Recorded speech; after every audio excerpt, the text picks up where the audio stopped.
क्या आप यकीन कर पाओगे कि एक लड़का जो 25 साल की एज में एक सेल्समैन की जॉब कर रहा था, वही लड़का केवल 2 साल बाद थॉर के कैरेक्टर को प्ले करने लगा।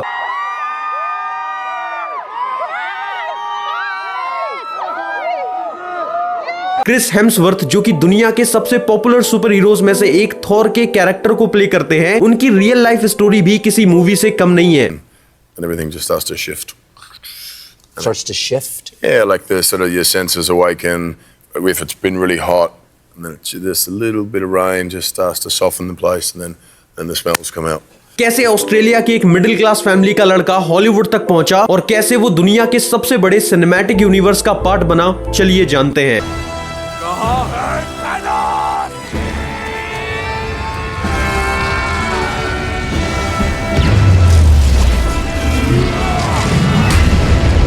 Hi everyone, my name is Rishabh और आज हम बात करेंगे क्रिस हेम्सवर्थ की रियल लाइफ स्टोरी के बारे में। तो अगर आप भी तूफान के देवता के फैन हो तो अपनी कमर टिका के बैठ जाओ और इस वीडियो के मजे लो।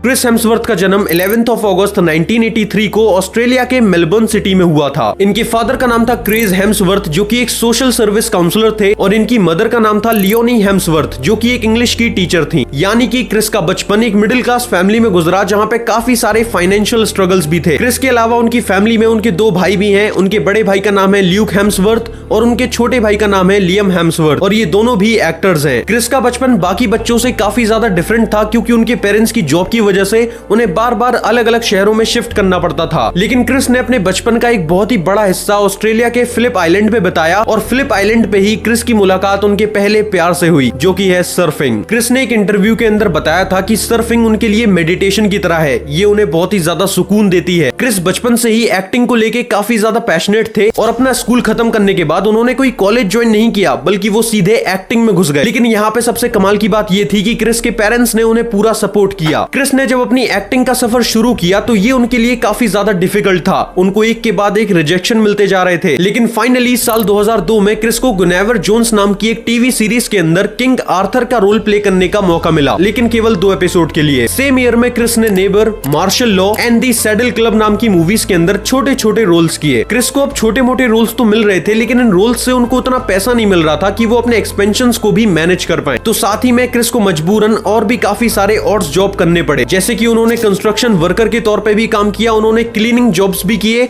और साथ ही में उन्होंने एक सेल्समैन का काम भी किया एक सर्फिंग शॉप में। बट फाइनली 2004 में क्रिस को अपनी लाइफ में स्टेबिलिटी मिली, जब उन्होंने होम एंड अवे नाम का एक टीवी शो किया। इस टीवी शो के अंदर क्रिस ने टोटल 171 एपिसोड्स के अंदर काम किया, और इसी शो की मदद से क्रिस को ऑडियंस के बीच में भी अच्छी खासी पहचान मिल गई। 2006 में क्रिस ने dancing with the star Australia नाम के एक टीवी रियलिटी शो में पार्टिसिपेट किया, लेकिन क्रिस इस शो के 6th वीक में ही एलिमिनेट हो गए। टीवी शोज के अंदर 3 साल तक काम करने के बाद क्रिस को ऐसा लगा कि शायद अब वो ऑस्ट्रेलियन मूवीज के लिए रेडी हैं, लेकिन वहां पे ऑडिशन देने के बाद भी उन्हें कोई चांस नहीं मिला। अब क्रिस के पास केवल एक ही रास्ता था कि वो ऑस्ट्रेलियन टीवी इंडस्ट्री में वापस चले जाएं, लेकिन क्रिस ने एक नया रास्ता चुना, हॉलीवुड का। 2008 में क्रिस ने लॉस एंजलिस में शिफ्ट किया, और 2009 में स्टार ट्रेक, जो कि एक बहुत ही बड़ी फ्रेंचाइज है, उसके अंदर क्रिस को जॉर्ज क्रिक नाम का एक छोटा सा रोल मिला। वैसे तो ये रोल केवल 5 मिनट का था, लेकिन एक पोटेंशियल एक्टर को अपना टैलेंट दिखाने के लिए 5 मिनट भी बहुत होते हैं। और इसी साल क्रिस ने अ परफेक्ट गेटवे नाम की मूवी के अंदर एक क्रिमिनल बैकपैकर कैल गैरिटी का रोल भी प्ले किया। ये मूवी तो कुछ खास नहीं चली, लेकिन क्रिस की परफॉर्मेंस क्रिटिक्स को काफी पसंद आई। और इसी साल 2009 में क्रिस ने कुछ ऐसा किया जिससे उनका फ्यूचर पूरी तरह से बदलने वाला था। ईयर 2009 में क्रिस हेम्सवर्थ ने थॉर के रोल के लिए ऑडिशन दिया, और मार्वल के प्रेसिडेंट केविन फाइगी और थॉर मूवी के डायरेक्टर केनाथ को उनका ऑडिशन सबसे ज्यादा पसंद आया। लेकिन क्रिस हेम्सवर्थ ने अपने पास्ट में कुछ ऐसा किया था जिसकी वजह से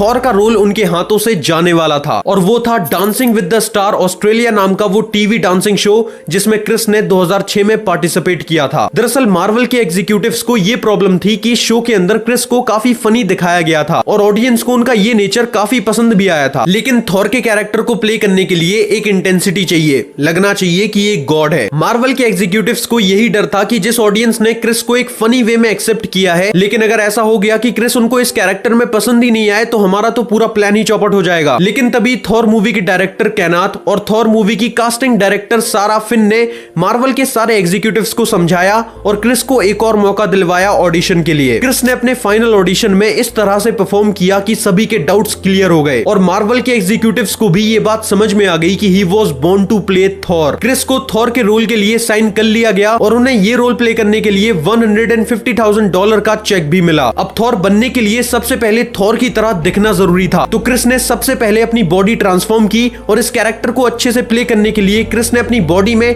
20 पाउंड मसल गेन किया। वैसे तो ये ट्रांसफॉर्मेशन काफी ज्यादा चैलेंजिंग था क्योंकि क्रिस को अपना बॉडी का फैट नहीं बल्कि बॉडी की मसल्स को गेन करना था, लेकिन क्रिस ने अपने हार्ड वर्क से इस चीज को भी अचीव किया। अब इस मूवी को शूट करने के दौरान क्रिस को एक चीज समझ आई कि उनका डांस रियलिटी शो में पार्टिसिपेट करना काफी ज्यादा अच्छा था, क्योंकि डांस करने की वजह से क्रिस की बॉडी काफी ज्यादा फ्लेक्सिबल थी और उनको थॉर मूवी के एक्शन सीन शूट करने में काफी ज्यादा हेल्प हो रही थी। फाइनली वो डेट आई जब थॉर मूवी को रिलीज होना था 6 मई 2011, जब पूरी दुनिया में थॉर मूवी को रिलीज किया गया और मार्वल फैंस के साथ साथ पूरी दुनिया को तूफान का देवता मिला। 6 फुट 4 इंच की हाइट, गोल्डन कलर के बाल, नीले कलर की आंखें और एक आइकॉनिक फिजिक। क्रिस मानो इस कैरेक्टर को प्ले करने के लिए ही पैदा हुए थे। इस मूवी ने वर्ल्ड वाइड $449 मिलियन के आसपास का कलेक्शन किया, लेकिन ये केवल शुरुआत थी, क्योंकि इसके अगले साल ही साल 2012 में पहली बार एवेंजर्स का असेंबल हुआ और हमने देखी दी Avengers.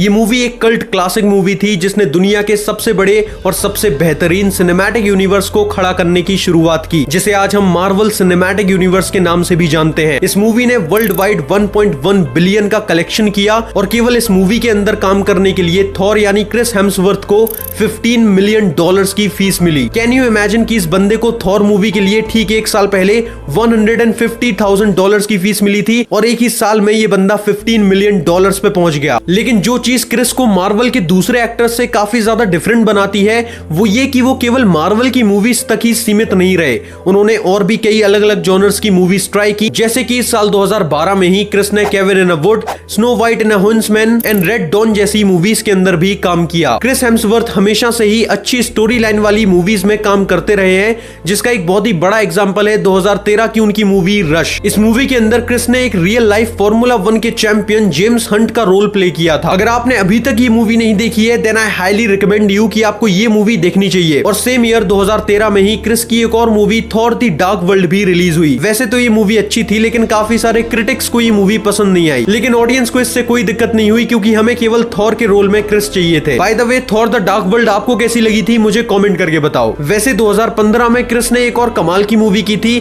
Into the heart of the sea. वैसे तो ये मूवी एक रियल लाइफ इंसिडेंट के ऊपर बेस्ड थी, जहां पे एक वेल एक बोट को क्रैश कर देती है और उस बोट में जो इंसान होता है अब वो कैसे बीच समंदर में बिना खाना और पानी के सरवाइव करता है, ये चीज इस मूवी के अंदर काफी अच्छे से दिखाई गई है। इस मूवी के कैरेक्टर को अच्छे से प्ले करने के लिए क्रिस ने काफी कम टाइम ड्यूरेशन में ही 33 पाउंड वेट लूज किया था। उस टाइम वो डेली केवल 500 कैलोरीज ही खाते थे ताकि बस वो जिंदा रह पाए। बट अनफॉर्चुनेटली ये मूवी बहुत ही बड़ी फ्लॉप थी, क्योंकि ऑडियंस को एक सर्वाइवल मूवी तब तक पसंद नहीं आएगी जब तक उसके अंदर कोई एक्शन सीन्स ना हो। इसके बाद क्रिस ने Avengers Age of Ultron, Vacation, Ghost Hunter, Thor Ragnarok, Avengers Infinity War, Avengers Endgame और थॉर लव एंड थंडर जैसी काफी कमाल की मूवीज की। लेकिन ईयर 2019 में क्रिस ने नेटफ्लिक्स की एक्सट्रैक्शन के अंदर भी काम किया, जिसमें इंडियन एक्टर पंकज त्रिपाठी और रणदीप हुड्डा भी थे। इस मूवी का एक्शन वन टेक एक्शन था जिसको एक ही बार में शूट किया गया था और इसीलिए ये एक्शन काफी ज्यादा रॉ और रियल फील होता है। एक्सट्रैक्शन लोगों को इतनी ज्यादा पसंद आई कि नेटफ्लिक्स को इसका पार्ट 2 बनाना पड़ा और 2022 में एक्सट्रैक्शन 2 भी आई। लेकिन ईयर 2024 में क्रिस ने फ्यूरोसा अ मैड मैक्स सागा के अंदर विलन का कैरेक्टर प्ले किया और ये रोल इतना ज्यादा जबरदस्त तरीके से प्ले किया कि लोग हीरो को भूल ही गए, उनको बस विलन अच्छा लग रहा था। आपने अगर फ्यूरोसा द मैड मैक्स सागा देखी है तो आपको क्रिस का इसमें विलन वाला रोल कैसा लगा मुझे कमेंट करके बताओ। By the way, Chris Hemsworth की नेट वर्थ आज के टाइम पे $130 मिलियन है और वो आज भी अपने अपकमिंग प्रोजेक्ट्स के लिए काफी ज्यादा पैशनेट होकर काम करते हैं। बाय द वे, आपको क्रिस की कौन सी मूवी सबसे ज्यादा पसंद है मुझे कमेंट करके बताओ और इस वीडियो को अपने थॉर पगलू दोस्तों के साथ जरूर शेयर करना। और अगर आपको ये वीडियो पसंद आई है तो प्लीज लाइक करके चैनल को भी सब्सक्राइब कर लीजिए, क्योंकि इस चैनल पे आपको मार्वल, डीसी और सुपर हीरो कंटेंट भर भर के मिलेगा। आपको नेक्स्ट ऐसी वीडियो कौन से कैरेक्टर के ऊपर चाहिए मुझे कमेंट करके बताओ। तब तक के लिए बाय बाय।